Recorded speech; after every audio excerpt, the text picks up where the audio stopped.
اگر رزق عقل و دانش سے ملتا تو جانور اور بے وقوف زندہ ہی نہیں رہتے۔ ہر چیز کا ایک بیج ہوتا ہے اور دشمنی کا بیج مذاق کرنا ہے۔ زبان سے نکلے ہوئے الفاظ جسم کو نہیں بلکہ روح کو زخمی کرتے ہیں۔ کوئی کمزور شخص تمہاری بے عزتی کرے تو اسے بخش دو کہ بہادروں کا کام معاف کر دینا ہے۔ اقتدار، طاقت اور دولت ملنے پر لوگ بدلتے نہیں بلکہ بے نقاب ہوتے ہیں۔ کسی کے منہ پر اس کی بے عزتی کرنا اسے قتل کرنے کے برابر ہے۔ انسان مکان بدلتا ہے، رشتے بدلتا ہے، دوست بدلتا ہے، لیکن پھر بھی دکھی رہتا ہے کیونکہ وہ اپنا رویہ نہیں بدلتا۔ تم جو گالی غصے یا مذاق میں دیتے ہو وہ تمہاری قبر کے لیے ایک بچھو بن جاتا ہے۔ حق بات کی پہلی نشانی ہے کہ اس کی ہمیشہ مخالفت ہوتی ہے، جس کی کوئی مخالفت نہیں وہ حق بات نہیں۔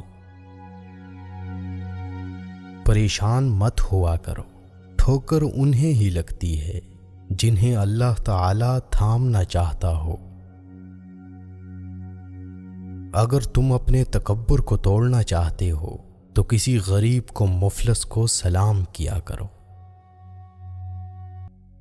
ہزاروں لوگوں میں اس ایک کو عزیز رکھو جو تمہاری غیر موجودگی میں بھی تمہاری عزت پر کوئی داغ برداشت نہ کرے۔ اپنی زبان کو یوں محفوظ رکھو جس طرح سونا اور چاندی محفوظ رکھتے ہو۔ جو ذرا سی بات پر دوست نہ رہے سمجھ لینا وہ کبھی دوست تھا ہی نہیں۔ جو ظلم کے ذریعے عزت چاہتا ہے اللہ اسے انصاف کے ذریعے ذلیل کرتا ہے۔ بے شک مشکل کے ساتھ آسانی ہے، مشکل وقت پر صبر کرنا، بہتر وقت پر شکر کرنا مومن کی پہچان ہے۔ عقل مند ہمیشہ غم و فکر میں مبتلا رہتا ہے۔ جو دل دوسروں کی تکلیف دیکھ کر بے چین ہو جائے تو جان لو اس دل میں اللہ رہتا ہے۔ خوشی انسان کو اتنا نہیں سکھاتی جتنا غم سکھاتے ہیں۔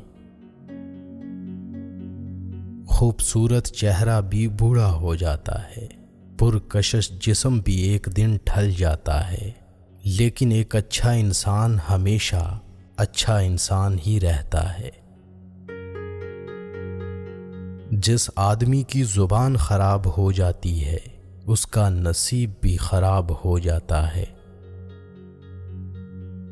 انسان کی تمام پریشانیاں دو باتوں کی وجہ سے ہیں، تقدیر سے زیادہ چاہنا اور وقت سے پہلے چاہنا۔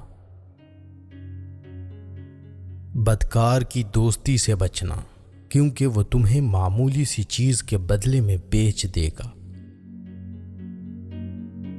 زیادہ سوچنا انسان کو ختم کر دیتا ہے، بس دعا کرو اور اللہ پر چھوڑ دو۔ غیبت کرنا کمزور آدمی کی آخری کوشش ہوتی ہے۔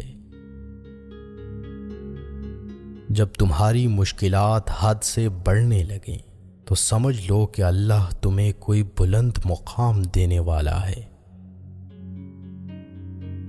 ایسا بہت کم ہوتا ہے کہ جلد بازی کرنے والا انسان نقصان نہ اٹھائے، اور ایسا ہو ہی نہیں سکتا کہ صبر کرنے والا ناکام ہو جائے۔ لوگوں کے اخلاق کے مطابق ان سے میل جول رکھو اور اعمال میں ان سے علیحدہ رہو۔ دنیا تمہیں اس وقت تک نہیں ہرا سکتی جب تک تم خود سے نہ ہار جاؤ۔ گھر میں غصہ ہونا گویا اسے ویران کرنا ہے۔